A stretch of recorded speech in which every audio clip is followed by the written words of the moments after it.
Good afternoon.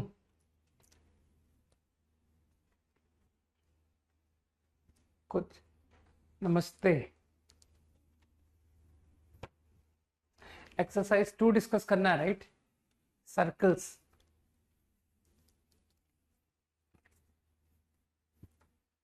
बोलो, doubt बोलो। 11 to 15 quickly. 12th। ये कुछ आसान प्रॉब्लम नहीं है ये।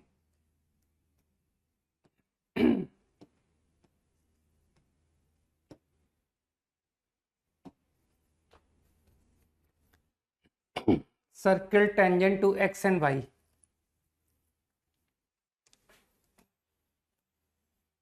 इन फर्स्ट क्वाड्रेंट। तो इसका सेंटर डिसाइड हुआ? सोचो। I think tangent radius r, so I think this will get r comma r. Circle is tangent at p and q respectively. p q. bc and ad parallel tangents to circle with slope -1. -1 slope के दो tangent दिखाई दे रहे हैं, one here and one like this.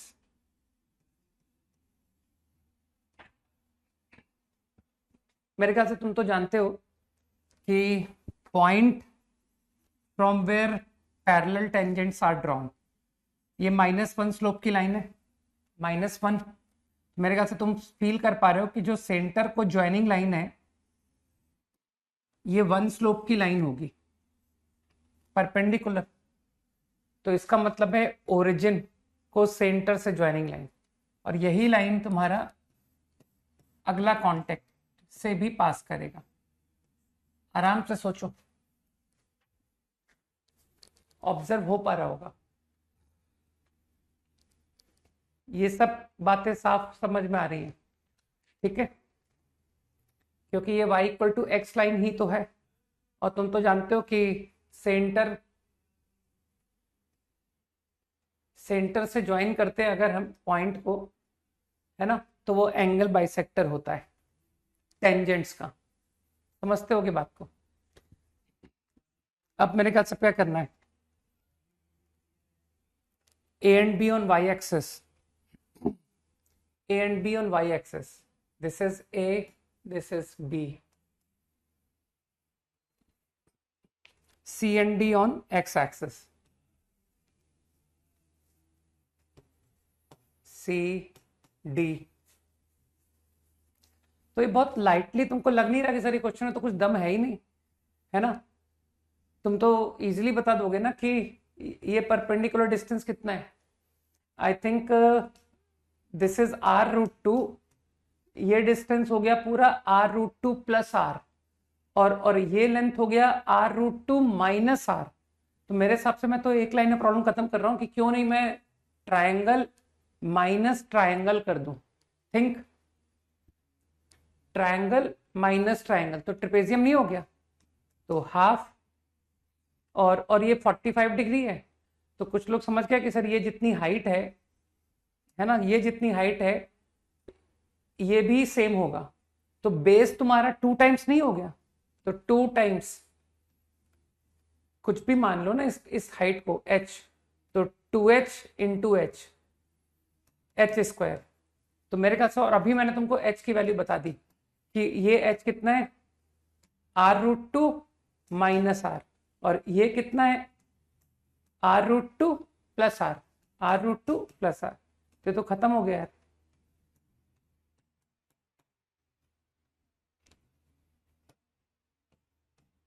इतना Lallu question था, है? ये रहा एरिया। अब इससे तुम वैल्यू निकाल लेना, फाइंड r। 13 के लिए इसी फिगर से काम कर लें क्या? मुझे लगा 13 भी यही फिगर काम कर देगा। Circle is inscribed in a triangle 2, 2, radius also is 2, है ना। 2 sides along x axis, y axis, coordinate axis, ये रहा ट्रायंगल एंड सर्कल, ठीक है। अब केवल इनस्क्राइब्ड है, तो ये लाइन को हटा दो, ठीक है। तो कुछ लोग समझ जाएंगे बात को कि इस बार हम केवल इतना ट्रायंगल से काम कर लेंगे कि सर ये है आपका ट्रायंगल,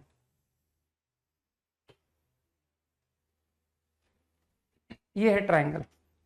अब locus of circumcentre is, circumcentre तो हाइपोटेन्यूज का मिड पॉइंट होता है। अच्छा, फिगर चेंज करना पड़ेगा मुझे। सर्किल इज इंस्क्राइब्ड, ठीक है, नहीं फिगर चेंज करने की कोई आवश्यकता नहीं है। ये रहा सरकम सेंटर, क्योंकि इस ट्रायंगल का सरकम सेंटर कुछ लोगों को पता है कि सर हाइपोटेन्यूज जो होता है वो डायमीटर हो जाता है।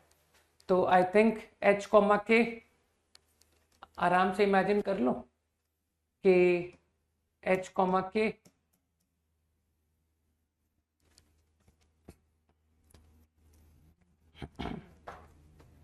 योर सर्कल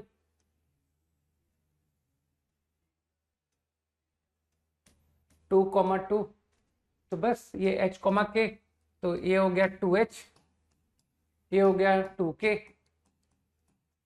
ये ओरिजिन, ये फिगर है। तो मुझे लगता है कि इस प्रॉब्लम को एक लाइन में खत्म करें कि सर वो अगर एसओटी से जो लोग करना चाहते हैं दे will do delta by S, है ना। तो डेल्टा बाई एस से एक लाइन में खत्म हो गया, हाफ 2h, 2k। देखना कुछ लोगों को समझ में आएगी बात मैंने क्या कह दी, ठीक है। Delta by S, S is what, 2h plus 2k plus this under root h square plus k square. Answer आ गया है तो सही है ना।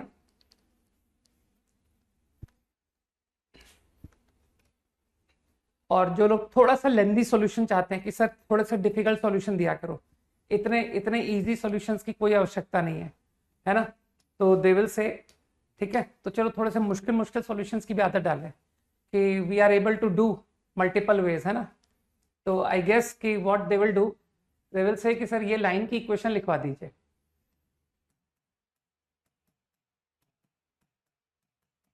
सही है।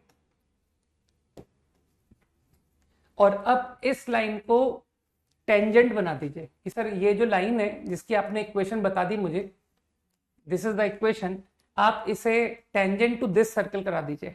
तो इसका सेंटर तो 2, 2 और रेडियस 2 है ना। तो I think perpendicular from centre equal to radius. कुछ लोग समझ रहे हैं ना मेरी बात को। इसमें और अच्छा है तुम्हारे थोड़े कंसेप्ट चेक होते रहेंगे कि सर टाइम टू टाइम हमारे टॉपिक्स टच में रहने चाहिए। इज टू, अब यहां पर मॉड, ना मॉड को निकालने का तरीका कि सर मॉड को कैसे हटाएं। तो जिसको थोड़ी भी बुद्धि है वो कहेगा सर ये जो पॉइंट है ना, ये पॉइंट ये इस लाइन के बिलो है, बिलो। तो बिलो की पोजीशन कईयों को आती होगी कि सर ये जो लाइन की इक्वेशन है ना, आपने इस तरह से एल लिया है, तो बिलो की पोजीशन होती है कोफिशिएंट ऑफ वाई इनटू, मान तो कोफिशिएंट ऑफ वाई तो 1/2 के, 1/2 के इनटू पुट कर दिया, तो 1/2 के इंटू 2/2h प्लस 2/2 के -1।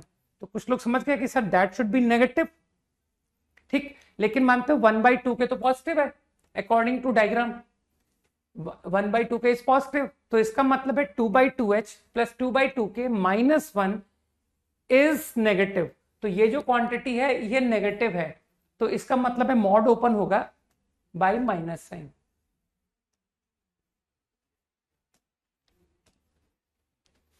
So this way also you can do up to 15 done quickly। 14 तो मैंने मना कर दिया था, ठीक है। up to 20 any doubt quickly, 15 and 20।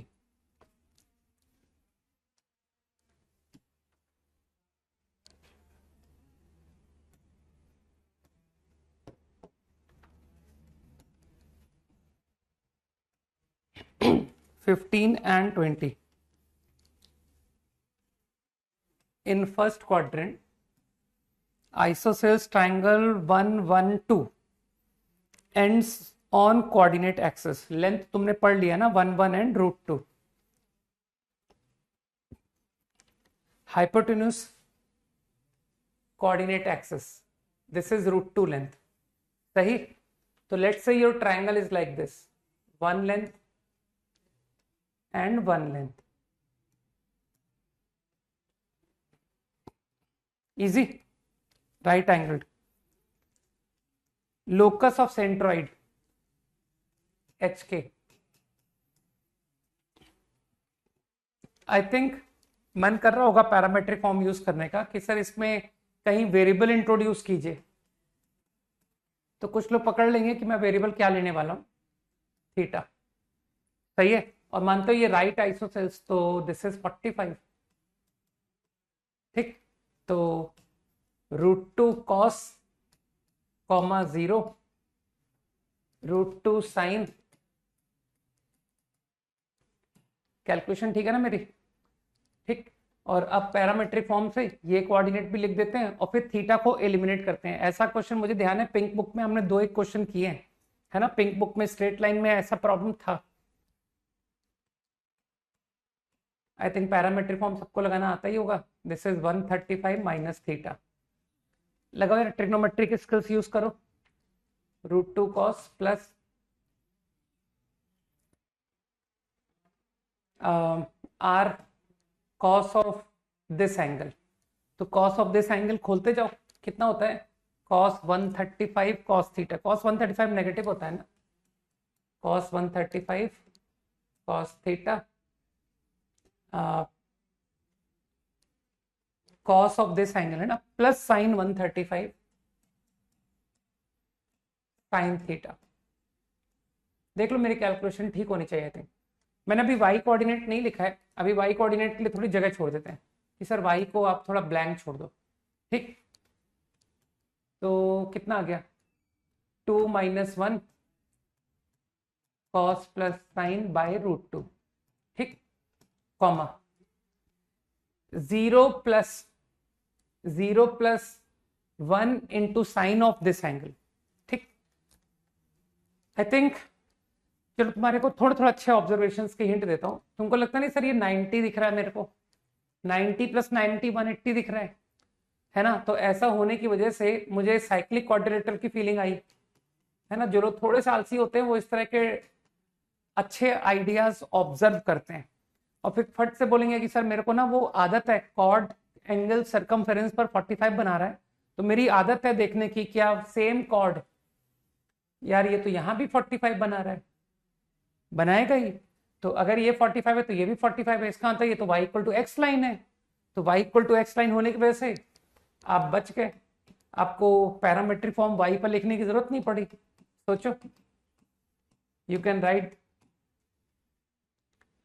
कुछ लोगों को बात समझ आई आई थिंक? बोलो हाँ. ठीक. हाँ, कुछ ही लोग होने चाहिए, सारे नहीं होने चाहिए, ध्यान रखना. ठीक है. जो लोग नहीं पढ़ते हैं वो नहीं होने चाहिए इसमें बिल्कुल भी. बस आई थिंक, है ना, वरना मैं खराब पढ़ाना शुरू कर दिया इसका मतलब कि यार मैं ऐसा पढ़ाता हूँ कि यार ये तो किसी को भी समझ में आता है. ऐसा नहीं होना चाहिए. राइट. तो 3h बस. ठीक है, कर लो. दिस प्लस जानते हो गए ना फॉर्मूला फॉर सेंट्रॉइड. पता नहीं कितना आएगा. 3 cos plus sine by √2 3k. Symmetry से हिंट आ रहा है. कॉस प्लस 3 साइन, यही आया होगा. निकालो तुम सेंट्रॉइड अपॉन √2. इसके आगे तुम खुद करोगे. Now to eliminate cos and sine. ठीक. You eliminate. चाहे तो 10th क्लास की मेथड यूज करो. ठीक. कि sir solve for cos, solve for sine and then put in cos square plus sine square 1. और कुछ लोग कहेंगे सर एक बार इसको जोड़ दीजिए, इससे कॉस प्लस साइन आ गया. एक बार सब्ट्रैक्ट कर दीजिए, इससे कॉस माइनस साइन आ गया. Now put cos plus sine whole square plus cos minus sine whole square is 2. वो भी ठीक है. 17 and 16.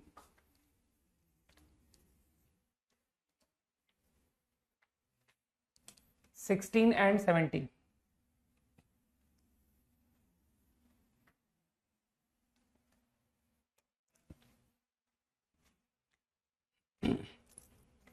Rhombus.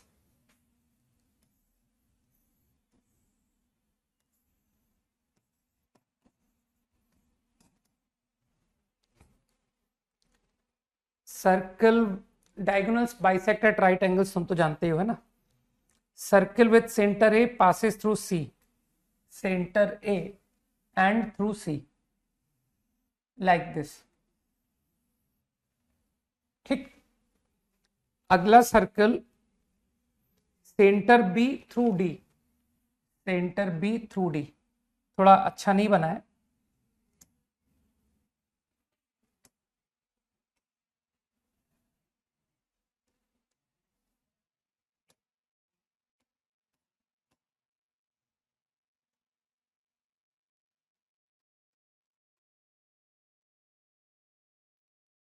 ठीक. This was the first circle. D से पासिंग एंड सेंटर बी. तुम्हारी ये हैबिट है ना कि सर सर्कल टचिंग दिए हैं, तो मेरी आदत है कि दोनों सर्कल के सेंटर को जो ज्वाइन करती है लाइन, वो कांटेक्ट से पास करती है. इस बात को एग्री करते हो ना. ये सेंटर है 1 सर्कल का, ये सेंटर है 2 सर्कल का, तो जो पॉइंट ऑफ टच होगा वो लाइन ज्वाइनिंग सेंटर पर होगा. इसका मतलब है सर्कल यहां कहीं टच करेगा. ठीक. Passing through D, passing through D, बस. ठीक है, एक फील आ गई. ये कांटेक्ट पॉइंट. अब तुमको क्लिक किया कि सर ये जो ए बी है ये तो दोनों के सेंटर के बीच का डिस्टेंस है. सपोज रोम्बस का जो लेंथ है 90 एंगल. ठीक है, तो आई थिंक बी डी. एक मिनट, मैंने सेंटर गलत दिखा दिया क्या? सेंटर क्या था? एक बार वापस क्वेश्चन को पढ़ने दो. Centre A through C, centre A through C. ठीक है, अगला circle centre B through D, centre B through D. हाँ ठीक है, तो सेंटर को ज्वाइनिंग लाइन कॉन्टेक्ट. हाँ सही है, सही दिया ना. तो ए बी जो है वो रेडियस का डिफरेंस. ठीक. कुछ लोग समझते हैं सर ये सेंटर्स हैं, और सेंटर्स का डिस्टेंस रेडियस का डिफरेंस. लेकिन रेडियस कौन है? रेडियस तो डायगोनल्स है D1 एंड D2. तो मेरे ख्याल से कुछ लोग समझ गए कि सर आपकी जो ए बी लेंथ है दैट इज, अच्छा ए बी की वैल्यू है ना 10 लेंथ, 10. A B is 10.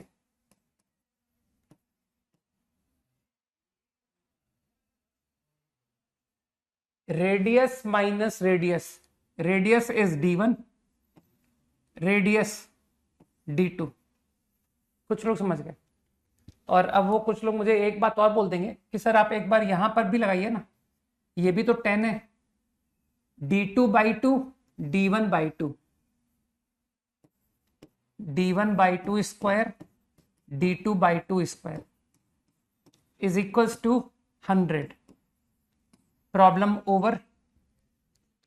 इससे D1 D2 प्रोडक्ट निकल आएगा. कैसे निकलेगा? ठीक है, अप्लाई योर ब्रेन. ठीक है, अपना ब्रेन का इस्तेमाल करना. ऑब्टेन D1 D2, और जिसका D1 D2 आ गया उसका एरिया आ गया. Next is 17th. Okay,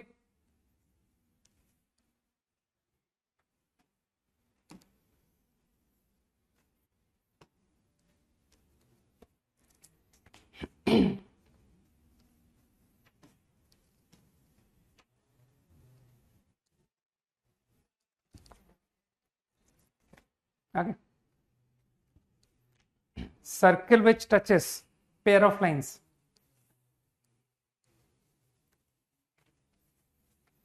and the circle. ये थोड़ा अच्छा क्वेश्चन है यार, है ना. एक मिनट होल्ड करो तुम लोग, वेट. 5। ठीक है, तुम्हारे जीबी सर का बर्थडे है, तो 2 मिनट के लिए वहां पर जाना है ना, 1 मिनट। तब तक तुम लोग ट्राई करो क्वेश्चंस को।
Seventeenth is a good problem, है ना। ये काफी ऑब्जर्वेशन से चलोगे ना तो अच्छा सॉल्यूशन आएगा। ये पेयर ऑफ टेंजेंट्स दिया है, ठीक है, और तुम नोटिस करो ना कि दे इंटरसेक्ट एट ओरिजिन। तो pair of tangents intersecting at origin, ठीक है। और भी कुछ अच्छा ऑब्जर्वेशन तुमको देखो, आई थिंक यू रिमेंबर कि अच्छा ये बात तो फॉलो करते हो ना कि एंगल बाइसेक्टर ऑफ टेंजेंट्स पर सेंटर लाई करेगा। हाँ बोलो, ठीक है ना। अरे अच्छी तरह हर कोई जानता है कि सर वो पेयर ऑफ टेंजेंट्स, अगर मैं इंटरसेक्शन पॉइंट को सेंटर से ज्वाइन करूं तो ये एंगल बाइसेक्टर होता है।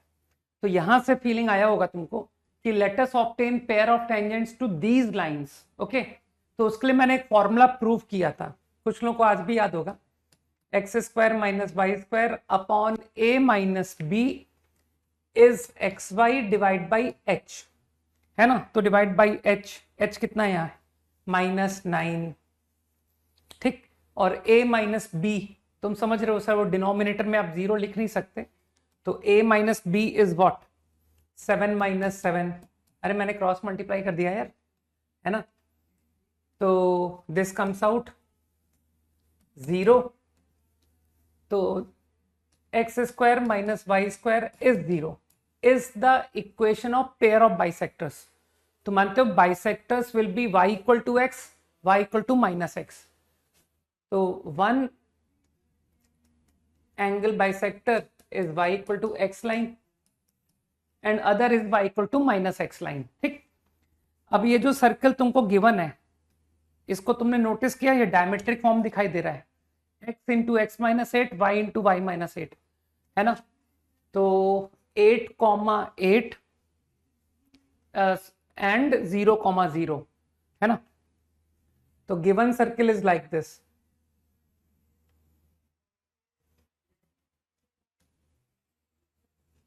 तो इट्स सेंटर इज 4,4, कुछ लोग समझ गए, है ना। और इनफैक्ट ये पॉइंट होगा 8,8। अभी भी तुमने कहा ना डायमेट्रिक एंड 0,0 एंड 8,8, ठीक। तो same line, this is the line, है ना, y equal to X. Now we are suppose to find the circle which touches these two and this circle, ठीक, and is contained in the circle. इस circle में contain होना चाहिए with in. तो feel हो रहा है कि sir that circle is going to be here, है ना। वैसे तो बाहर भी बन सकता है कि सर इधर भी तो बन सकता है, लेकिन वो फिर वो कंटेन नहीं होगा, ठीक। अब तुम इस बात को भी अच्छी तरह समझते हो कि जो दो सर्किल टचिंग होते हैं, है ना, that circle is going to touch this, right. Touching लिखा है ना, touching the pair of lines and the circle. तो मुझे सर्कल चाहिए जो इस सर्कल को टच करे और इस लाइंस को टच करे, ठीक। तो तुम तो जानते हो ना कि दोनों सर्कल के सेंटर को अगर ज्वाइन करो तो कॉन्टेक्ट से पास करता है, राइट। अब क्योंकि रिक्वायर्ड सर्कल का ये टेंजेंट है, तो तुमको लगता नहीं कि सर उसका भी सेंटर इसी लाइन पर होगा, सेम लाइन पर उसका भी सेंटर होगा, ठीक। तो कांटेक्ट पॉइंट, तो मेरे ख्याल से कुछ लोग समझ गए कि सर आपका सर्कल 8,8 से पासिंग होगा, ये सर्कल बनेगा आपका।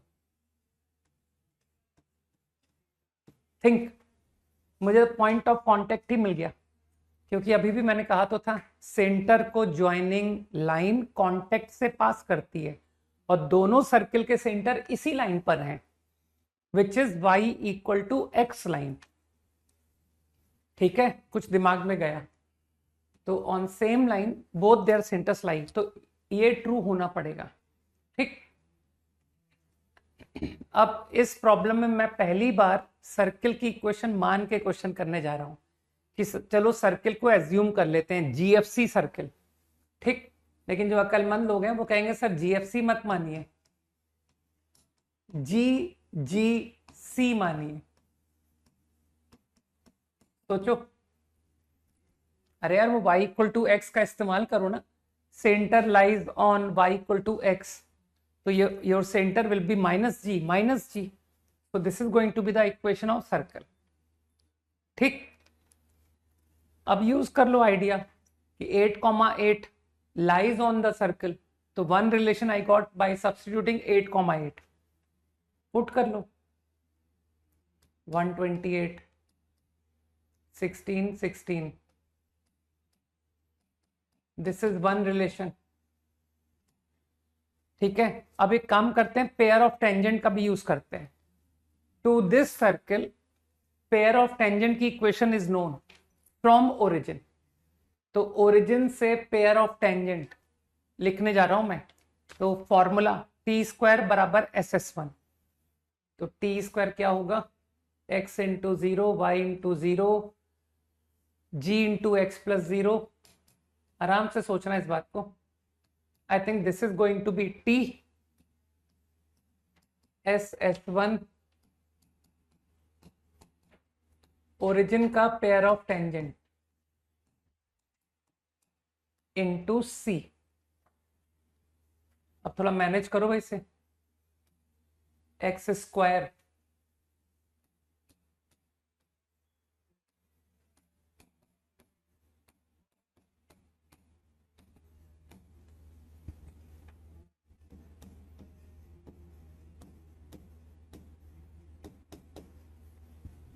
This is going to be the equation of pair of tangents. इसको सिंप्लीफाई करके तुम चेक कर सकते हो कि whether you get equation like this और नॉट। ठीक, अब मेरे ख्याल से अकलमंद लोग कहेंगे कि sir make this equation identical to given equation. ठीक, equation of pair of tangent तो ये दिया हुआ है 7x²। तो यार ये दोनों इक्वेशन को आइडेंटिकल कैसे करते हैं? Coefficient of X square, coefficient of Y square, ratio same, constant का रेशियो सेम, मतलब एक्स वाई का कोफिशिएंट रेशियो सेम अपॉन 7, ये तो सेम ही आ गया, 2g² अपॉन -18। मुझे लगता है अब अपनी मदद तुम कर लोगे। ठीक है कि सर दो रिलेशन है, दो unknown, this is one relation, this is one relation, solve and obtain C and G. ठीक, अच्छा एक बात का और ध्यान रखना, ये जो तुम्हारा सेंटर है -g, तो एक बात का ध्यान रखना सर, -g जो है वो 0 और 8 के बिटवीन लाई करेगा। इस बात को ध्यान रखना, मतलब g लाइज बिटवीन -8 to 0, क्योंकि लोग समझ रहे हैं कि सर क्वाड्रेटिक आ रही है, इससे दो आंसर आएंगे। ठीक, तो उसमें देख लेना एक आंसर रिजेक्ट हो जाएगा because of this region. Fine, बस मेरे ख्याल से इतने डाउट बहुत है ना, बाकी तो बताने लायक नहीं है, काफी आसान प्रॉब्लम्स है। ओके, तो एक्सरसाइज 2 सर्कल्स ओवर। अब एक काम करते हैं, आज कॉम्प्लेक्स नंबर तुम्हारा जो स्कूल के अकॉर्डिंग पढ़ा रहा हूं मैं उसको एंड करते हैं। ठीक है, कॉम्प्लेक्स नंबर को एंड करते हैं क्विकली, जिससे कि from tomorrow I can start permutation and combination. 20 यार कुछ ज्यादा इजी नहीं था 20। एकदम लल्लू क्वेश्चन है 20।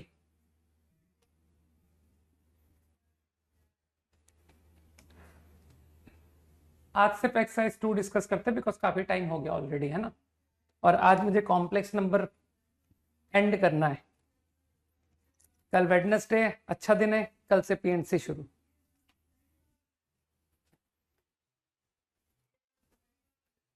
नहीं यार बताने लायक question, external tangent, both internal tangent to C3, एक 4 रेडियस का है, एक 10 रेडियस का है। एक्सटर्नल टेंजेंट सबको पता है, कांटेक्ट पॉइंट से पास करती है लाइन। तो जो थर्ड सर्किल बनेगा वो इंटरनल टच करेगा, मतलब these two are internal touching that circle. Centre और अच्छा सेंटर कोलिनियर भी है, तो अगर सेंटर कोलिनियर है, सर्किल के नाम पर ही सेंटर रख देते हैं, C1 C2 अगले का, तो वो भी इसी लाइन पर है। तो अगर इसी लाइन पर C3 है तो उसका जो पॉइंट ऑफ टच कांटेक्ट होगा टू दिस सर्किल वो इसी लाइन पर होगा। तो कई लोग समझ गए ना कि सर वो सर्किल आपका यहां से पास करेगा टच करता हुआ। इसी तरह से circle collinear with C1 C2, तो सेंटर C3 कहीं भी दिखा दो यार, कहीं भी कि इधर ये C3 है, तो I guess point of contact is going to be, बस। तो मुझे लगता है कि कुछ लोग का प्रॉब्लम ही खत्म हो गया कि सर ये तो बहुत ज्यादा लल्लू क्वेश्चन निकला। ये पूरा लेंथ डायमीटर है इस सर्कल का, ये पूरा लेंथ, जो कि आप ओरली निकाल दोगे, है ना, कि ये तुम्हारा 4 + 4 8,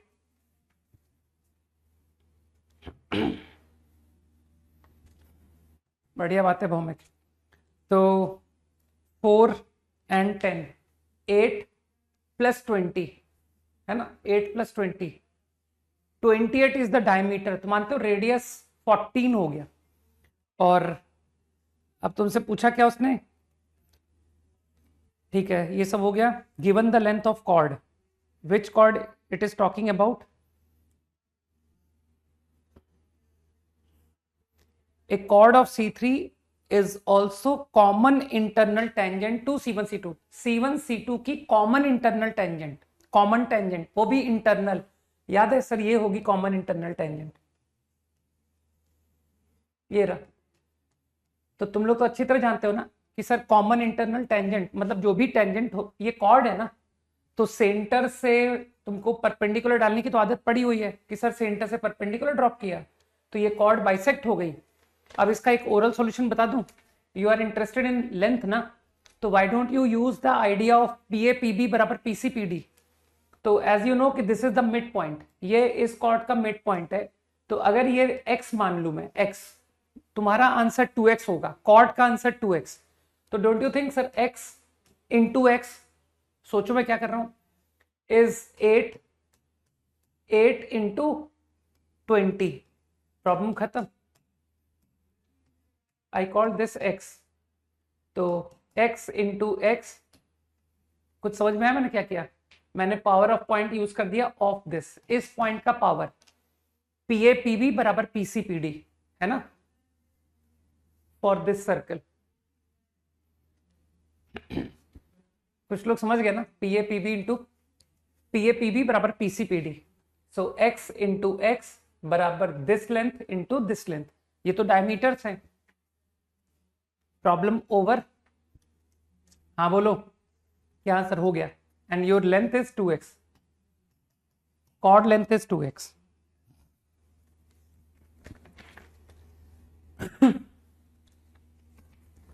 चलो आज एंड करने तो मुझे ना, तुम्हारा एनसीईआरटी कॉम्प्लेक्स नंबर मैंने पढ़ के आया हूं आज की, इसमें क्या क्या है, कुछ भी नहीं दिया इसमें, पोलर फॉर्म है ना, which is I called Euler's form, ठीक है ना, और थोड़ा सा इक्वेशन दिया हुआ है just.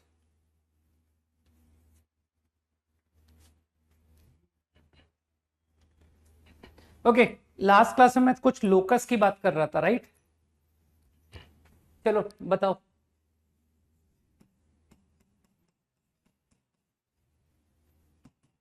Represent z in Argand plane satisfying, करो।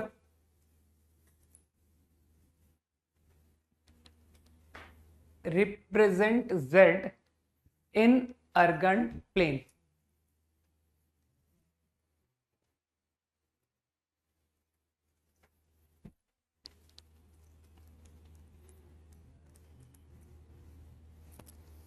व्हाट विल इट रिप्रेजेंट, क्या कहेगा, क्या रिप्रेजेंट करेगा ये,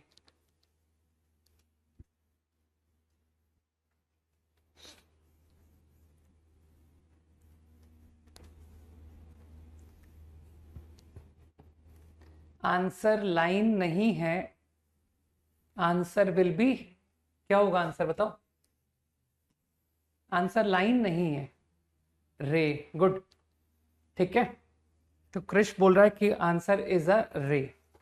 तो आई थिंक जो लोग समझते हैं ओरिजिन से पाई बाई पॉइंट को ज्वाइन करने से π/3 एंगल, तो I think like this, only one direction it will extend, only one direction, so this is going to represent a ray, got it, ठीक, ये है लोकस। मेरे ख्याल से बात समझ में आनी चाहिए। आई थिंक तुम समझते हो कि वाई नॉट जेड हियर, मैंने नीचे क्यों नहीं लिया, ठीक, क्योंकि अगर तुम यहां पर z लेते तो उसका आर्ग्यूमेंट 2π/3 नहीं होता, उसका आर्ग्यूमेंट होता 4π/3 या फिर -2π/3, got it. So that's why only one direction z will lie. ठीक, मैं बिल्कुल भी इक्वेशन लिखने में इंटरेस्टेड नहीं हूं कि सर ये y equal to √3x line है, क्योंकि फिर मुझे उसमें मेंशन भी करना पड़ेगा कि y इक्वल टू √3x में you are only allowed to take x positive, okay, you cannot take negative.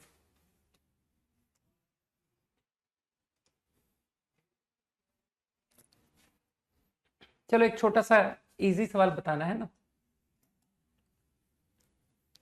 Find area.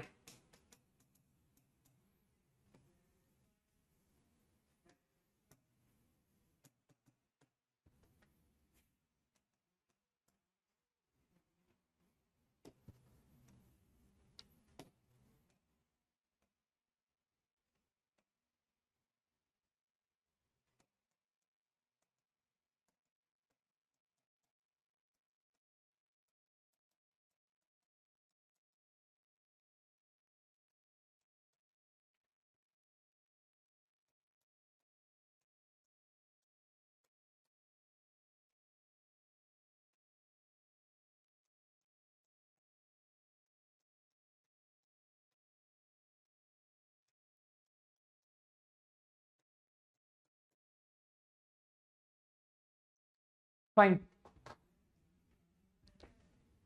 The area.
तो आई गेस कई लोगों को अब समझ हो गई है, ठीक है। तो दे आर सेइंग कि ये आपका अर्गेंट प्लेन 1,1 कहीं भी आप ले लो, दिस इज 1,1, ठीक। z is any variable point in xy plane anywhere, ठीक, but and radius is 1 and 2, radius 1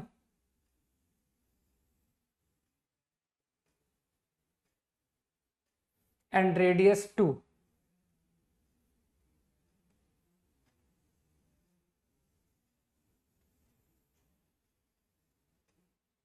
ठीक है। Now argument between two circles. Now argument तुम तो समझते हो ना, वेक्टर का तो तुमको फील है ही, z माइनस 1 प्लस आई, है ना सर, ये position vector of point minus position vector of point, ये p पॉइंट है, ये a है, तो this will be called AP vector, है ना। और आर्ग्यूमेंट तो पॉइंट को ज्वाइन किया और angle should be 45 degree, angle should be 60। कुछ लोग समझ पा रहे हैं कि सर ओनली वन डायरेक्शन, है ना, केवल एक डायरेक्शन में ट्रेवल करेगा। बुद्धि लगाओ यार, कि कोई भी z आप लोगे तो z minus this your vector, पढ़ाया था मैंने कि पूरा ज्योमेट्रिक इंटरप्रिटेशन खत्म कर दिया था कॉम्प्लेक्स नंबर का एक बार में, ठीक है। Position vector minus position vector, physics में वेक्टर पढ़ते हो ना, तो इतनी समझ होगी तुमको कि सर ये वेक्टर का डायरेक्शन 45, आर्ग्यूमेंट तो केवल पॉजिटिव एक्स एक्सिस, तो सिर्फ इसी डायरेक्शन में। अब वो रेडियस को भी सेटिस्फाई किया 1 और 2, तो मानते हो ये region is my required region, ये होगा answer, region where z lies only this region. तो इसका तुमसे एरिया पूछा जा रहा है, तो कुछ लोग समझ गए कि ये दो सेक्टर्स का डिफरेंस होगा, है ना। और ये एंगल तो तुम निकाल ही दोगे मुझे, 60 और 45 का difference 15 degree, 15 degree which is pi by 12. तो I think your answer half r square theta, theta तो कॉमन रहेगा ना, पाई बाय 12, और आर स्क्वायर का डिफरेंस लिख देता हूं मैं, 2 स्क्वायर माइनस 1 स्क्वायर. तो मेरे ख्याल से ये आंसर आना चाहिए. चेक कर लेता हूँ साक्षी, तुम सही बोल रहे हो कि नहीं. 3, हाँ तुम सही बोल रहे हो. Answer is pi bye 8. Correct answer है ना. Bhavesh also good. कई लोग समझ गए कि your answer is pi bye 8. तो मेरे ख्याल से तुमको ज्योमेट्रिक, ठीक है क्रिश एंड दिशिका, बस ठीक है. अब तो आंसर मैं लिख चुका हूं है ना. तो I think all must have understood. ठीक, तो तुम्हारा बेसिक्स है ना, at least geometric interpretation must now be clear to all. Okay fine.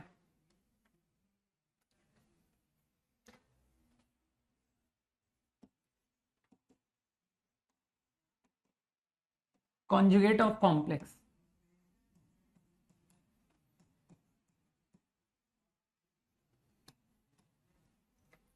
Say any complex number z b a plus ib. ठीक, a and b are real numbers. तो conjugate of z we denote by z bar. ये standard notation है. ठीक है, z bar is conjugate of z and that is nothing but a minus ib. बस इतनी जरा सी definition है. ठीक है, रिमेंबर. इजी. अभी कुछ रिजल्ट्स तुमको बताऊंगा मैं रिलेटेड टू कॉन्जुगेट. ठीक, अभी बताऊंगा, बट बिफोर इट मैं तुमको थोड़ी सी अलजेब्रा के बारे में गाइड कर देता हूं, उसके बाद में मैं वो रिजल्ट्स लिख पाऊंगा. थोड़ा सा कॉम्प्लेक्स नंबर में कैसे हम लोग एडिशन सब्ट्रैक्शन करते हैं उसका आइडिया दे देता हूं.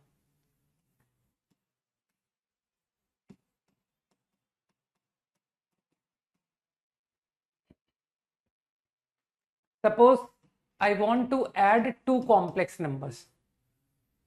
ठीक, मुझे Z1 Z2 को ऐड करना है. It is too easy. तुम तो जानते हो कि सर किसी भी कॉम्प्लेक्स नंबर का मतलब है कि I am able to write in a plus i b form, x1 plus i y1. एक बार दोबारा देख लो है ना.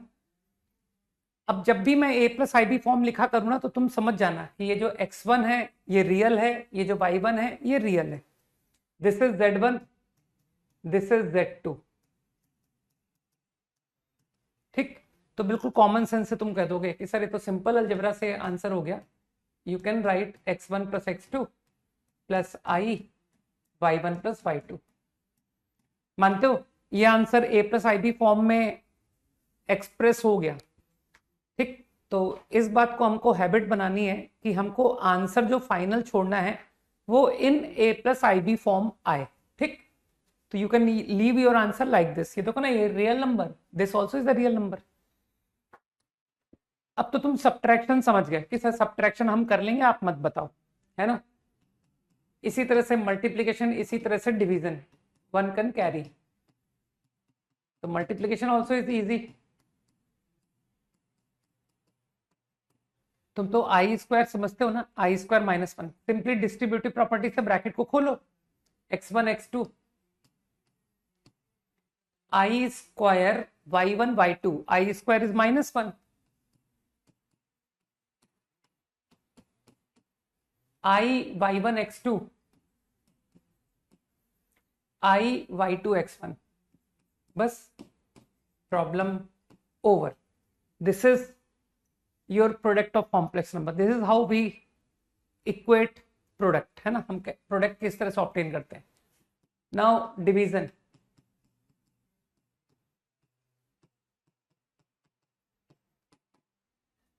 डिवीजन के लिए बस ध्यान में रखना है तुमको, क्योंकि तुम फील कर पा रहे हो कि सर ये answer a plus i b form में नहीं है, लेकिन मेरी आदत है कि यार कॉम्प्लेक्स नंबर में final answer a plus i b form में दिखाई दे. तो तुमको बस यहां पर छोटा सा ध्यान रखना है कि यार ऊपर नीचे जो डिनोमिनेटर है इसके कॉन्जुगेट से मल्टीप्लाई कर दो। You multiply by x2 minus I by 2। Okay,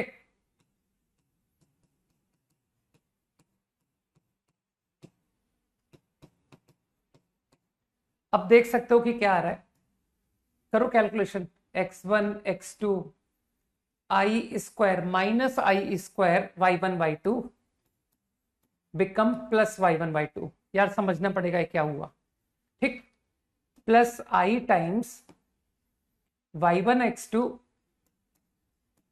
minus y2 x1 and upon you can see x2 square minus I square y2 square. ओ बाकी का टर्म तो कट गया, I y2 x2 minus I y2 x2 cancel, तो minus I square मानते हो x2 square plus y2 square.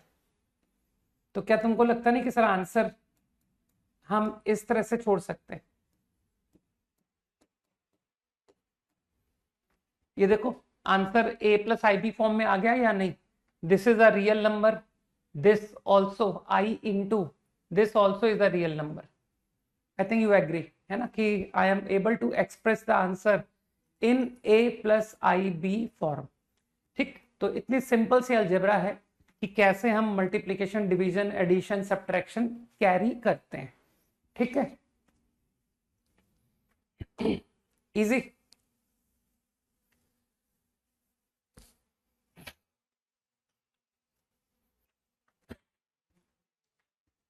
Quickly, तो अब थोड़ा सा इस अलजेब्रा को माइंड में रखें, मैं कुछ रिजल्ट्स तुमको बता देता हूं related to conjugate.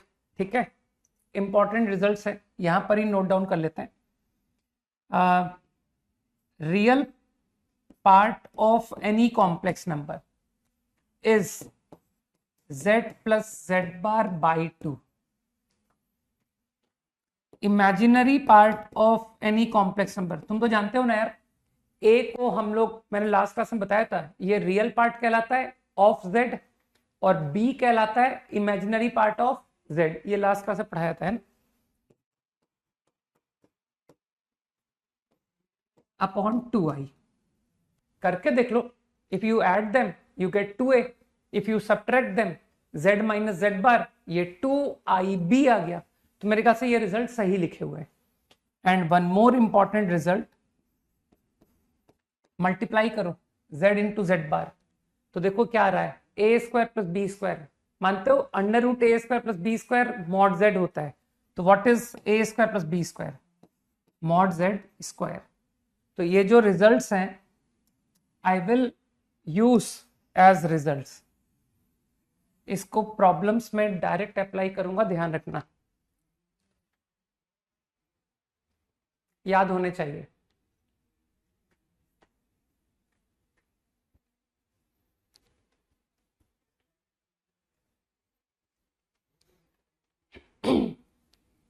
Hmm,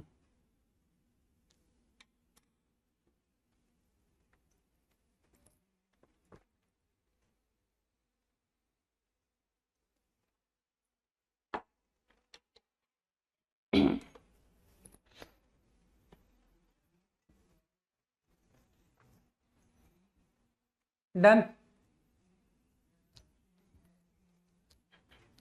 clear, okay. So how to do calculation complex number, this also is clear.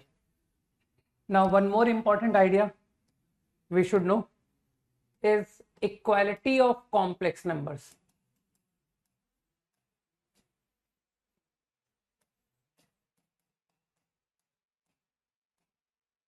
हम कब कहते हैं कि दो कॉम्प्लेक्स नंबर इक्वल है, z1 बराबर z2।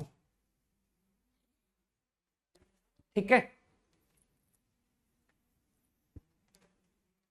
तो हम कब, अगर z1 z2 के बराबर है, then it implies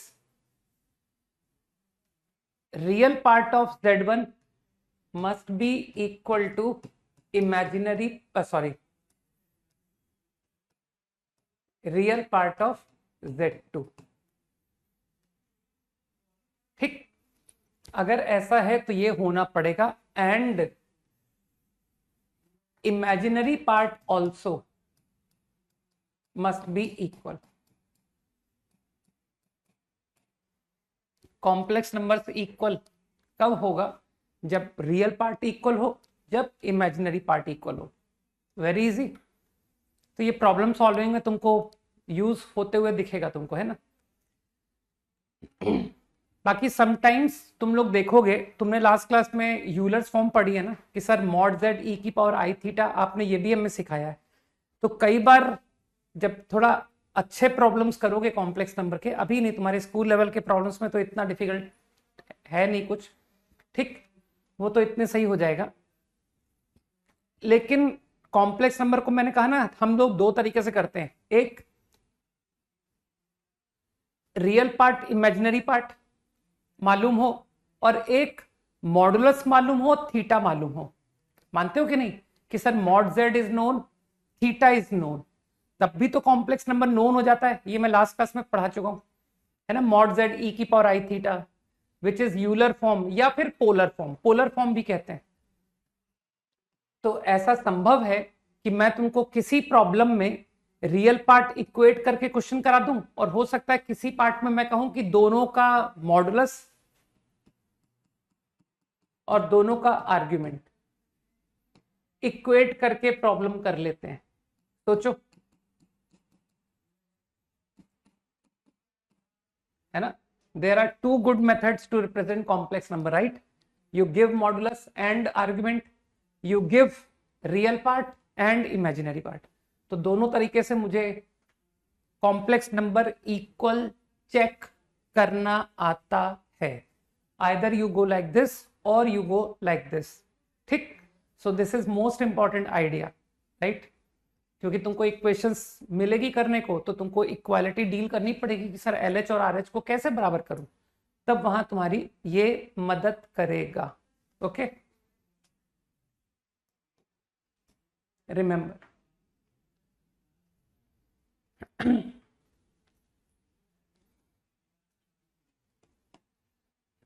now inequality का भी तुमको थॉट बता देता हूं कि इनइक्वालिटी कॉम्प्लेक्स नंबर में इनइक्वालिटी मतलब comparison, Z1 more than Z2, ठीक।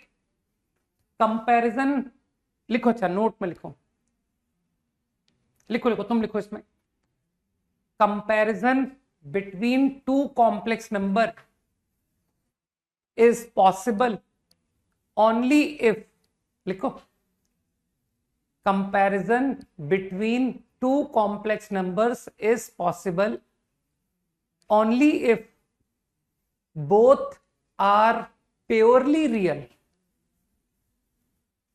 only if both are purely real।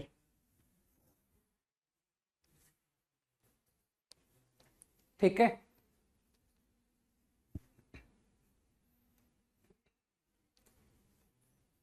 तो बेसिकली वो तुमको ये कह रहा है कि 1+i 2+i में बताओ कौन बड़ा है, ठीक। कि सर 2+i बड़ा है, गलत, wrong. You can not compare, समझ गए। दो कॉम्प्लेक्स नंबर को तुम कंपेयर नहीं कर सकते unless they are purely real.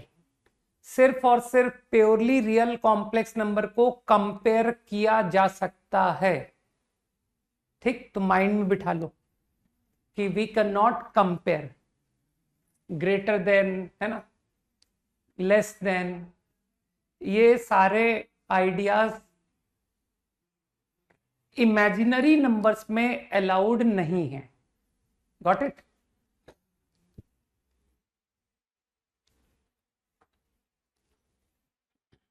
ठीक, साफ साफ बता दिया मैंने, कंपैरिजन सिर्फ और सिर्फ प्योरली रियल। अब तुमको प्योरली रियल की डेफिनेशन पता है तो तुम समझ जाओगे, है ना, कि प्योरली रियल कॉम्प्लेक्स नंबर किसको कहा करते थे, ठीक। ओके, थोड़ा सा कॉन्जुगेट की प्रॉपर्टीज देख लेते हैं।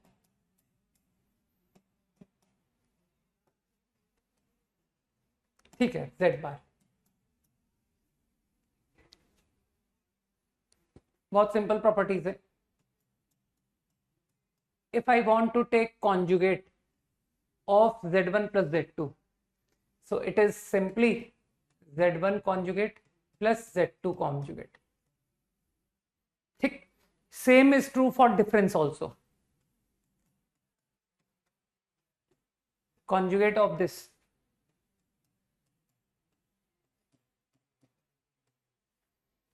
प्रोडक्ट का कॉन्जुगेट याद रखने में बहुत इजी रहेगा, है ना, कि सर वो इंडिविजुअली सबके ऊपर कॉन्जुगेट लग जाता है। And same in division also. अगर मैं इस पूरे कॉम्प्लेक्स नंबर का तुमसे कहता हूं कॉन्जुगेट लो, तो इट सिंपली इक्वल। ठीक, अच्छा एक बात तो तुम लोग कॉमन सेंस से लिख लिया करो, है ना, अगर मैं नहीं लिखूं तब भी तुम अंडरस्टूड ले लिया करो यार, कि डिनोमिनेटर में कभी जीरो अलाउड नहीं होता है। तो इतना तो तुमको अंडरस्टूड होना चाहिए कि यहां पर z2 not zero is understood, है ना।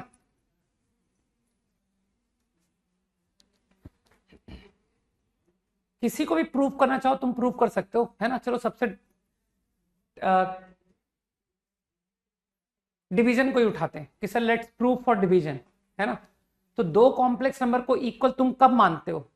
जब real part imaginary part equal हो, है ना, या मॉड एंड आर्ग्यूमेंट इक्वल हो। तो आई am going for fourth one, है ना।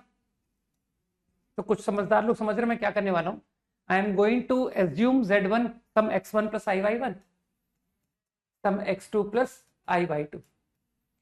Now I want to write its conjugate.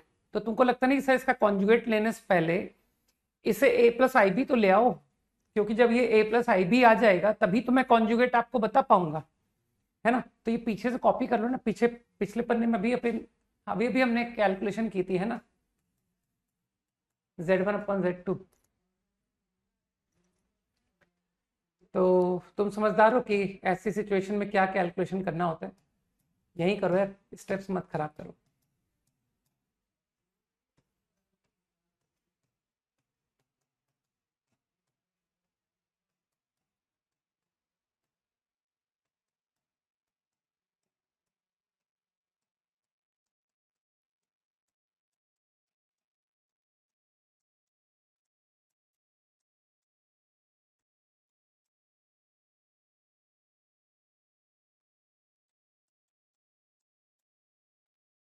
तो तुम्हारा left hand side your LHS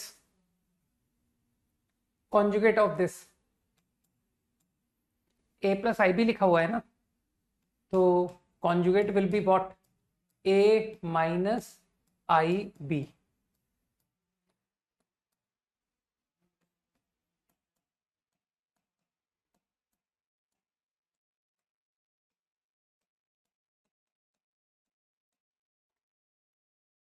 okay, now let's talk about RHS, your right hand side, z1 bar x1 minus iy1 upon z2 bar x2 minus iy2।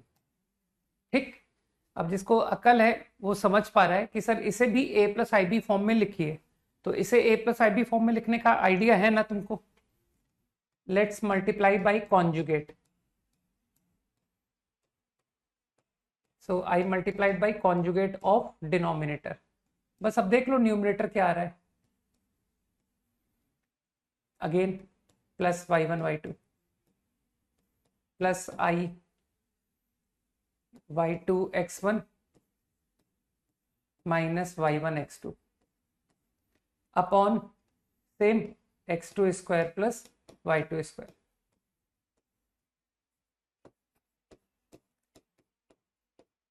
तो मेरे ख्याल से कुछ समझदार लोग समझ गए होंगे सर ये दोनों सेम है ना। ये y1 x2 पढ़ लो, यहाँ पर मैंने सही लिखा हुआ है। तो बोथ आर इक्वल। तो इसका मतलब है ये जो भी मैंने रिजल्ट्स लिखे हैं they are all correct. Got it quickly?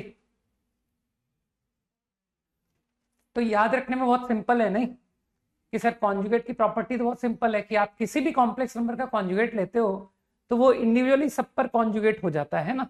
अभी अभी इसका एक मिक्स्ड कुछ एप्लीकेशन देखते हैं ना कि सर ये सारे प्रॉपर्टीज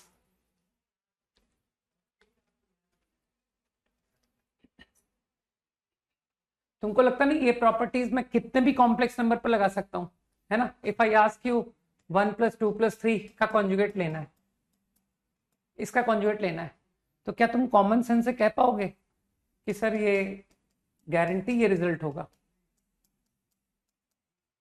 है ना। क्योंकि जो थोड़े से बुद्धिमान लोग हैं वो कहेंगे आपके दो के रिजल्ट से करते हैं ना, इस पूरे को एक सिंगल कॉम्प्लेक्स रीड करते हैं। This is one complex, this is one complex. तो don't you think Z1 bar plus bracket का बार, और ब्रैकेट का बार फिर तुम जानते हो कि सर Z2 प्लस Z3 का bar is Z2 bar plus Z3 बार।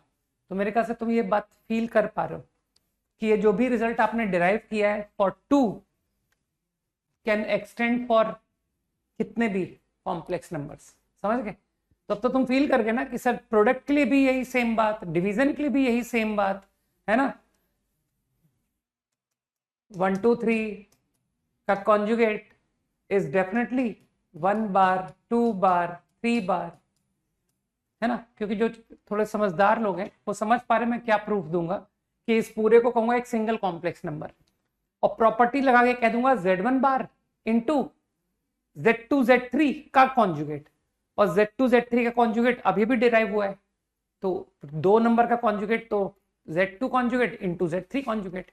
तो I think you understood this point. Easy.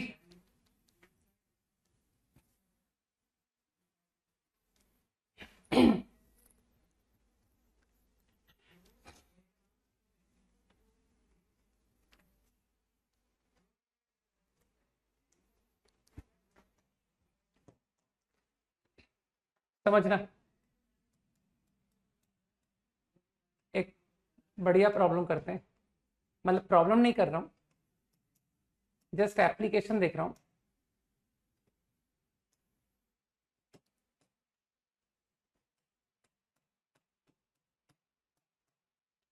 Suppose this is the complex number, ठीक, ये कॉम्प्लेक्स नंबर है और मेरा प्रॉब्लम है I want to take conjugate, इसका मुझे कॉन्जुगेट लेना है, सही है। I want to take conjugate of it. तो तुम कह सकते हो क्या कि सर इसमें using all properties, multiplication, division, addition, सबका इस्तेमाल करके, है ना। आई थिंक Z5 का जो क्यूब है तुम ओरली समझ रहे हो ना कि सर तो 3 बार Z5 है। तो अगर मैं कॉन्जुगेट कहता हूं तो ये कॉन्जुगेट कॉन्जुगेट कॉन्जुगेट, तो ये क्या Z5 कॉन्जुगेट का क्यूब लिख सकते हो। तो एक, है ना, तो इंडिविजुअली सबका कॉन्जुगेट हो जाएगा। अभी अभी भी जो मैंने बताया, है ना, कि सर कॉन्जुगेट की प्रॉपर्टी याद रखने का ये सबसे सिंपल तरीका है कि इंडिविजुअल सबके कॉन्जुगेट हो जाते हैं। तो डोंट यू थिंक इसका आंसर क्या आएगा?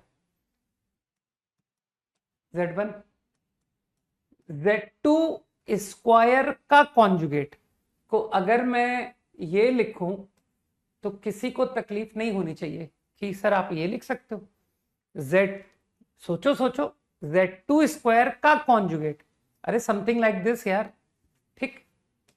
बुद्धि का इस्तेमाल करो, सारी बातों के जवाब मिल जाएंगे कि हाँ सर आप सब सच कह रहे हो, है ना, आपकी बात में कुछ भी गलती नहीं है। Z5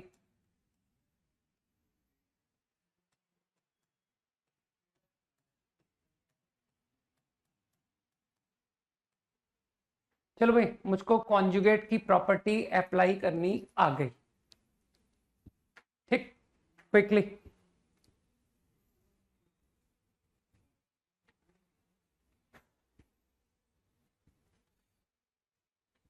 ठीक है ना। तो जो भी प्रॉपर्टीज पढ़े हैं of conjugate, now I can use them quickly, 5 seconds.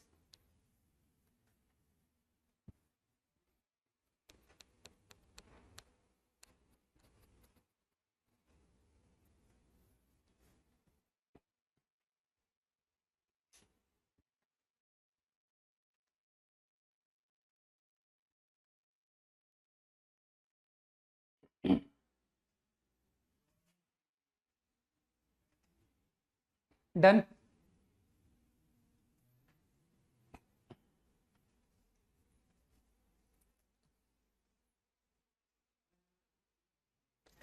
ठीक है, थोड़ा सा प्रॉपर्टी मॉडुलस का भी देख लेते हैं।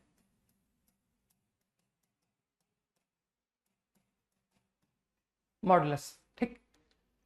अभी मैं तुमको सिर्फ 11th क्लास में जितना मैंने एनसीईआरटी में देखा है ना, बस वहां तक लेके जा रहा हूँ ना, इसके उसके आगे लेके नहीं जा रहा।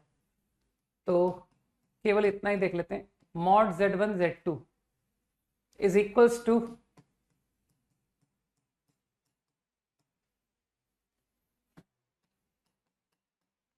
z1 upon z2 is equals to, remember obviously z2 not 0। मैंने कहा ही था मैं नहीं भी लिखूं तो भी चलेगा, है ना, तुम लोग अंडरस्टूड ले लोगे।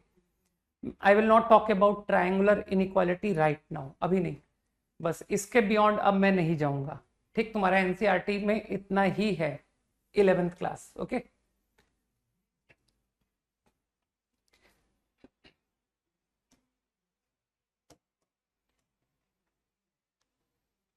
प्रूफ में एकदम दम नहीं है, प्रूफ किसी का भी दे देता हूं।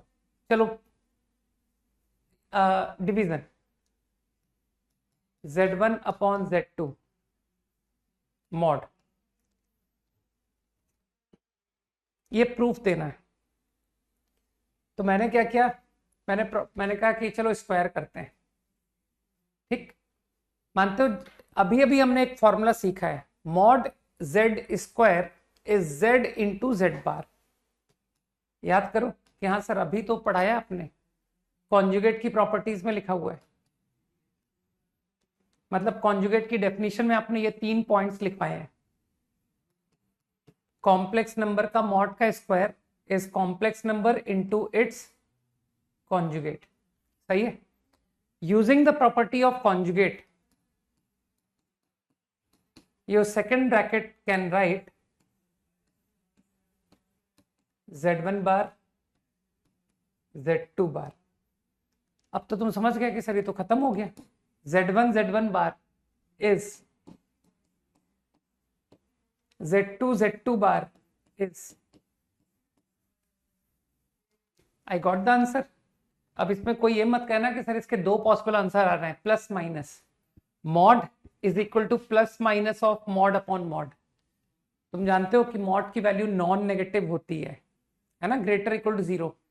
तो माइनस तो संभव ही नहीं है, तो only answer is mod is equal to mod upon mod. ये तो रियल नंबर है ना, real number equal to real number, mod एक रियल नंबर होता है। Got it. और प्लस माइनस समझ रहे हो कि मैंने माइनस का चॉइस रिजेक्ट कर दिया, क्योंकि सबको पता है कि modulus is a non negative real number. कुछ लोगों को बात अभी भी याद आई होगी ना कि हाँ sir non negative real number होता है, मॉड पढ़ाया था पहली क्लास में। इजी। क्या तुम सेम वे में सोच पा रहे हो क्या कि जो भी प्रॉपर्टी मैंने लिखवाई है is valid for any complex number, है ना। 100% सोच पा रहे होगे कि z1 2 3 मॉड इज डेफिनेटली, किसी को कोई तकलीफ नहीं कि हाँ ये तो ट्रू है। अरे इस पूरे को एक सिंगल कॉम्प्लेक्स नंबर रीड करो और 2 की प्रॉपर्टी का यूज करके बोल दो mod z1 into mod of z2 z3 and mod of z2 z3 को further you can right mod z2 mod z3। तो मेरे ख्याल से आइडिया यू कैन अंडरस्टैंड। ठीक, तो इस तरह से अब तो तुम पावर वगैरह सब समझ जाओगे ना। या z की पावर 5 का मॉड, तुम फट से बोलोगे कि सर मॉड z की पावर 5, इसमें क्या है, इजी। नहीं, इसकी कोई शीट नहीं, इसकी तो एनसीईआरटी, ठीक है ना। इसके लिए तो एनसीईआरटी शीट तो तब मिलेगी जब मैं जेई के लिए पढ़ाऊंगा तुमको, ठीक है।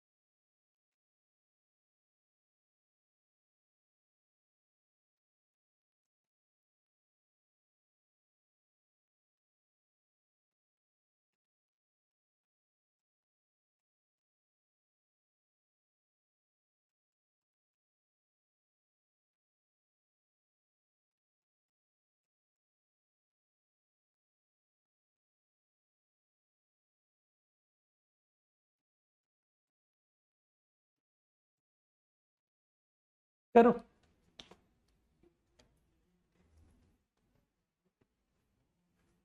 करो, कोई प्रॉब्लम करो।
डन, वेरी इजी है ना, सही है, प्रगति है ना। तो आई थिंक तुमने इसे ए प्लस आई बी फॉर्म में कन्वर्ट किया होगा, सही कह रहा हूं कि सर पहले इसको ए प्लस आई बी फॉर्म में आप लेफ्ट हैंड साइड को लिखो, ठीक। तो guarantee everyone is doing multiply by conjugate, 1 minus I, denominator directly 2 लिख दूं, हाँ ठीक है, आंसर 6,1 है ना। तो मेरे ख्याल के कैलकुलेशन तुम लोग समझ जाओगे। तो अब थोड़ा सा कैलकुलेशन निपटाओ साथ में। x minus 2 minus I square is plus Y minus 3 plus I times Y minus 3 है ना, minus I minus X minus 2।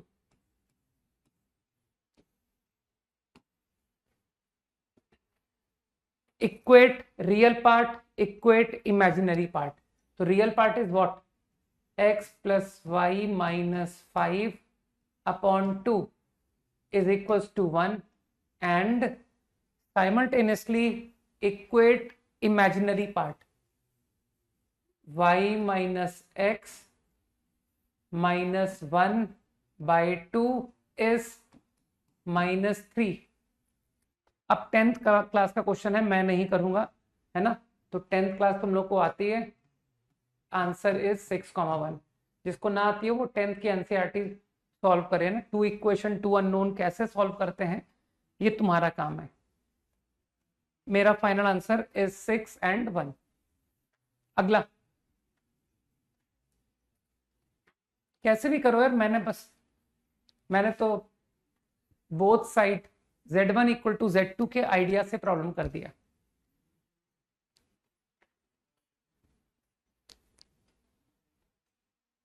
मुझे कोई तकलीफ नहीं है कि तुमने 1 + i को इधर क्रॉस मल्टीप्लाई करके कर दिया, बिल्कुल कर सकते हो, नो प्रॉब्लम। ठीक है, वो ज्यादा आसान है, एग्री, आई एग्री। ठीक है कि सर इसको इधर क्रॉस मल्टीप्लाई कर दीजिए और इधर ब्रैकेट खोल दीजिए, ब्रैकेट तो खोलना ही पड़ेगा कहीं ना कहीं। Okay, second problem is too easy. तो तुम्हारा तो सारा थॉट प्रोसेस a+ib से काम करता होगा कि सर पहले से a+ib बनाओ और फिर प्योरली रियल, मतलब मेक b 0, है ना। तो अब तो तुमको आइडिया है कि how to make a+ib।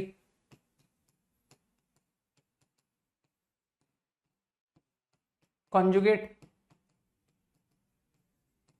Denominator, you understand, 1 + 4 sin² theta. Answer ठीक कह रहे हो। तो तुम्हारा तो इमेजिनरी पार्ट पे सारा ध्यान है ना, बाकी मैं पूरी कैलकुलेशन कर रहा हूं, है ना, क्योंकि तुम लोग थोड़ा यूज टू हो जाओ 3 - 4 कॉम्प्लेक्स कैलकुलेशन से, +i 2i 6i 8i, i 2 बार लिख दिया।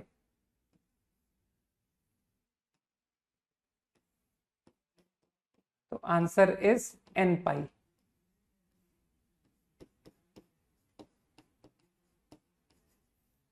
For complex number to be purely real, your sin theta is 0.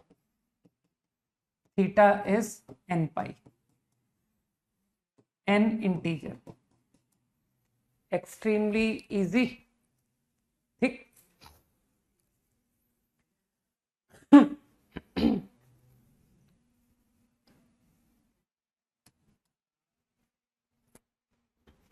Easy, right?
Quickly.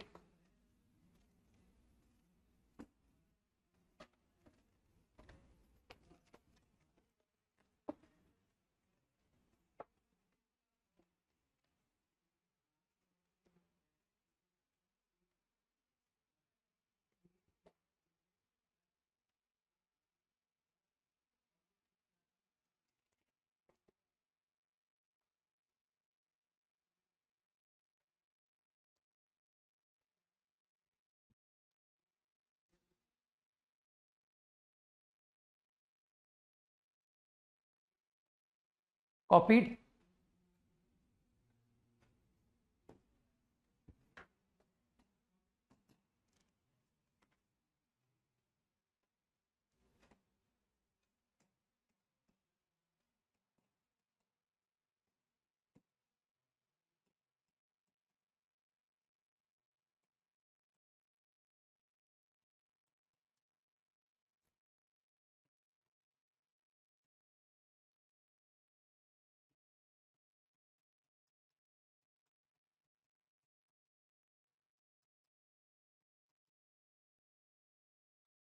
Polar या यूलर फॉर्म एक ही बात है ना।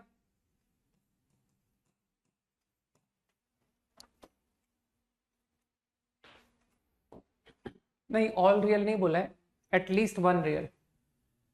तो मेरे ख्याल से जो वो कह रहा है उसकी बात को सही मान लो, कि क्वेश्चन इज करेक्ट, तो why not we assume sir z equal to K be the root. ठीक है देवंजन, ठीक है, तो I assumed this to be the root. अब क्योंकि ये रूट है तो सेटिस्फाई करेगा, पुट कर दो ना। वंस आई पुट, तो मानते हो अब मैं a plus i b form में कलेक्ट कर सकता हूं। बुद्धि लगाओ, m is the real number. ये बात तुमको थोड़ा सोचना पड़ेगा कि ये क्या लिख दिया।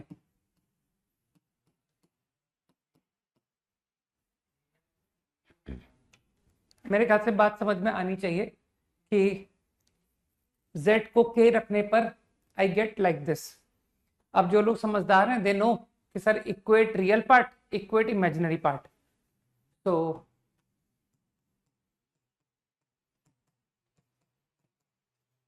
जीरो एंड, हाँ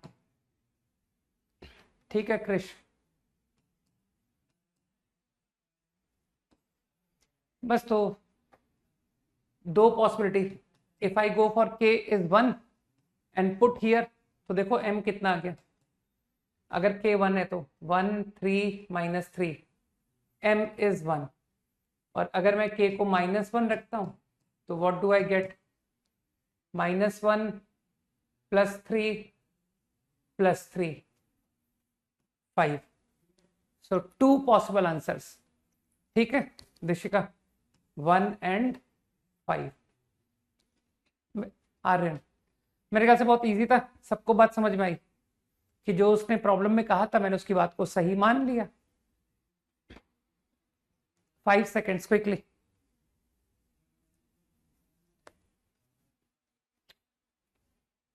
नेक्स्ट, चलो साथ में कर लेते हैं, है ना, क्योंकि टाइम हो रहा है। पोलर फॉर्म मतलब Euler form, mod z e की पावर i थीटा फॉर्म, है ना, mod z cos theta plus i sin theta form. तो ये बहुत जल्दी हो जाएगा ना, तो इसको a प्लस आई बी में लेके जाऊं, इसकी value half plus i root 3 by 2, है ना। तो I think multiplied by conjugate 1 minus, हटाओ, थोड़ा सा सिंप्लीफाई कर लेता हूँ, 2 times i minus 1, 1 plus i root 3। तुम्हारे एनसीईआरटी के क्वेश्चन लिखे हैं मैंने, मालूम है, ठीक है, एनसीईआरटी से करके ही उठा रहा हूँ क्वेश्चन तुम्हारे। आई माइनस 1, 1 माइनस आई रूट 3, 2, डिनोमिनेटर में क्या आ जाएगा, by multiplying conjugate, I think 4 आ जाएगा ना, 1 प्लस 3 4। करो कैलकुलेशन करो, -1 -1 और ये कितना हो गया, प्लस रूट थ्री माइनस 1, आई टाइम्स √3 प्लस 1 अपॉन 2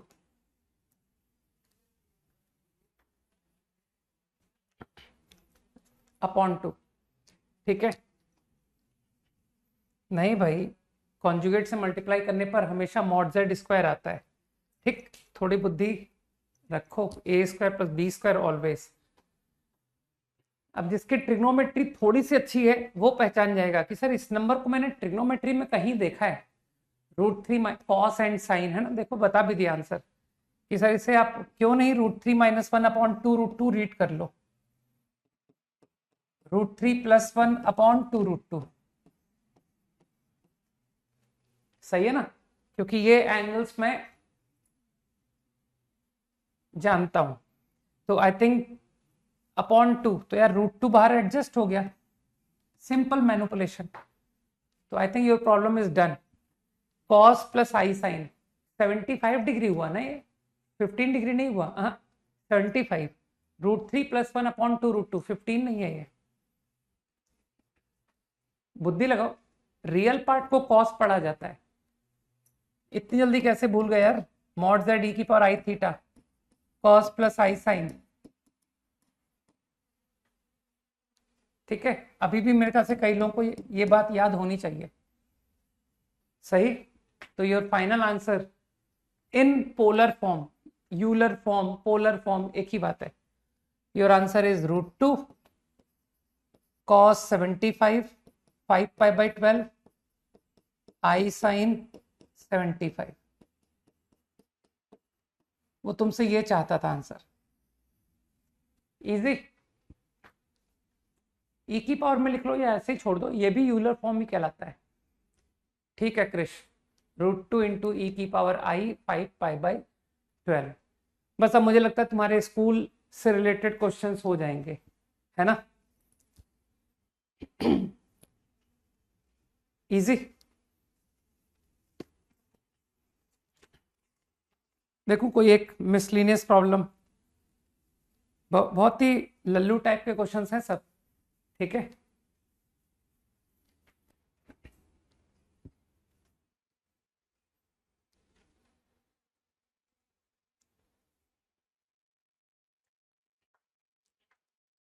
देखो बहुत मेथड्स से तुम्हारे पास करने के, है ना। कोई कह रहा है सर स्टार्टिंग से ही कर दो, तो वो सही कह रहा है। तुम स्टार्टिंग से करना चाहते हो तो you can do like this. बता देता हूं, i-1 e की पावर आई, तो ऑलरेडी e की पावर आई पाई बाई 3 लिखा हुआ है, ऑलरेडी लिखा हुआ है। इसे भी e की पावर आई लिखवा दो, तो तुम तो जानते हो कि सर ये किस क्वाड्रेंट का कॉम्प्लेक्स नंबर है। किस क्वाड्रेंट का है? y पॉजिटिव है, x नेगेटिव है, सेकंड क्वाड्रेंट। तो सेकंड क्वाड्रेंट में कितना आर्गुमेंट हुआ? रियल पार्ट इज -1, तो 45 डिग्री, लेकिन सेकंड क्वाड्रेंट। तो कुछ समझ गए तुम कि सर 135 डिग्री लिखिए। 135 मतलब 3 पाई बाई 4 ना। और इसका मॉड, अरे पोलर फॉर्म क्या होती है? मॉड जेड ई की पावर आई थीटा। अगर तुम कर रहे हो तो कि सर ये जो i-1 है इसका मॉड हो गया √2। ठीक, और रही बात थीटा की, आर्ग्यूमेंट की, तो वो मैंने आपको बता ही दिया कि -1, 1 ये रहा पॉइंट, -1, 1, तो ये 135 एंगल होगा। ठीक, तो थीटा है आपका 3 पाई बाई 4। तो मेरे ख्याल से बात समझ में आई कि इस तरह से हम लिख सकते हैं। और इसका तो मॉड 1 है, इसका मॉड डायरेक्टली 1 है। ठीक है, बस तो √2 e की पावर आई, सब्ट्रैक्शन करो, 135 और 60 का डिफरेंस कितना होता है बताओ यार। 135 और 60 घटाएंगे तो कितना आएगा? 75 ही आएगा। 5 पाई बाई 12। Got it? तो you can do like this also कि सर मैंने तो शुरुआत में ही मॉड जेड ई की power I, mod Z E की पावर आई में लिख के सिंपल अलजेब्रा लगा के आंसर कर दिया कि your answer is equal to this. Easy. चलो एक छोटा सा मिसलिनियस का सवाल तुम्हारा किताब का ही करा देता हूं, और फिर कल से हम लोग फ्रेश, है ना, चैप्टर पढ़ते हैं। कौन सा प्रॉब्लम था ये? 4।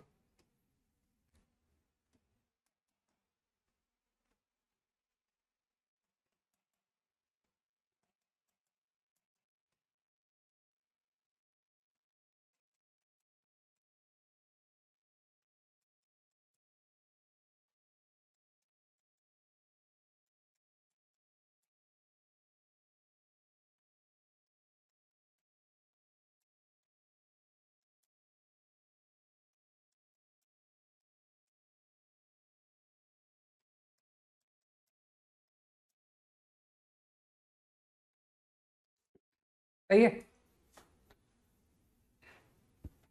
एक्स, वाई, ए, बी, सी, डी ऑल रियल नंबर्स। ठीक, तुमको लगता नहीं कि सर तो बहुत इजी क्वेश्चन दे दिया? नहीं, कुछ ऐसा पढ़ने में आ रहा है ना, z बराबर √z1 अपॉन z2, है ना। ऐसा कुछ क्वेश्चन पढ़ने में आ रहा है, तो तुमको लगता नहीं कि सर यहां से आप कह सकते हो z² is z1 upon z2? कह सकता हूं? ठीक है, ये कह सकता हूं। अब तुमको आंसर को देख के एकदम क्लियर फील आ रही है कि सर मॉड, मॉड से प्रॉब्लम खत्म। अगर दो कॉम्प्लेक्स नंबर इक्वल है तो उनके मॉड भी इक्वल होंगे। तो इफ दिस, तो आई कैन से कि sir this also going to be true. अब तुम तो मॉड की प्रॉपर्टी से जानते हो कि सर मॉड जेड स्क्वायर, और मॉड जेड कितना होता है, under root X square plus Y square. तो what is mod Z square, बुद्धि लगाओ, is simply X square plus Y square. ये तो खत्म हो गया क्वेश्चन यार।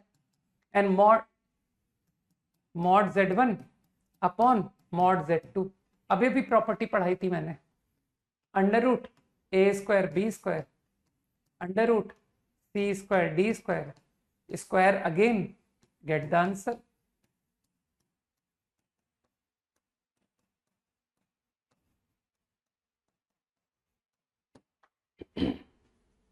सही,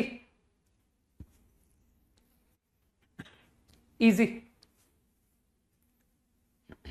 और आई थिंक मैं कुछ बातें और भी तुमको पहले बता चुका हूं, है ना, अगर कुछ लोग को याद है। 5 सेकेंड्स क्विकली।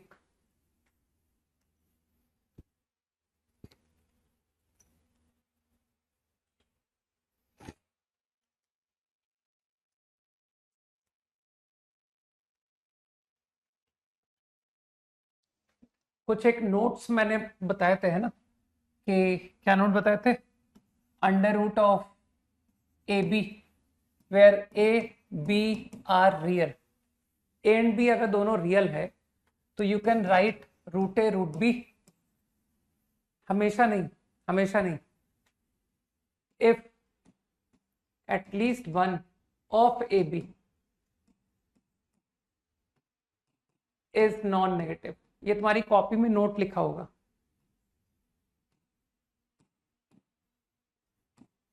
नहीं लिखा है तो अब लिख लो। और इसका मैंने तुमको एग्जाम्पल भी बताया था कि रूट ऑफ -4 को तुम 4 इंटू -1 लिख सकते हो। और यूजिंग दिस थ्योरम, √4 √-1, और √-1 होता है i, और √4 होता है 2, तो 2i। सही है ना।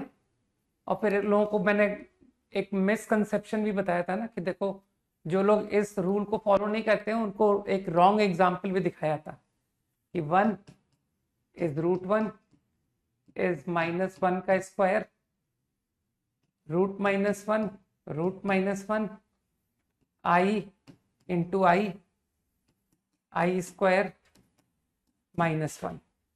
तो ये 1 और -1 बराबर हो गए। तो लोगों को समझ में आ गया कि सर यहां तक आप सही हो, ये भी आप सही हो, ये आप गलत हो, ये इसके बराबर नहीं होता। सही है ना।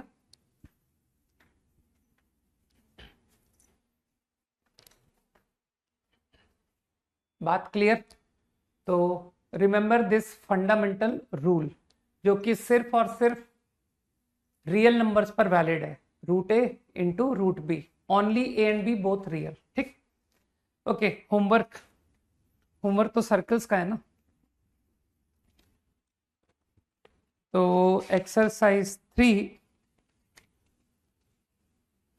आई विल डिस्कस 16 प्रॉब्लम्स 1 to 16।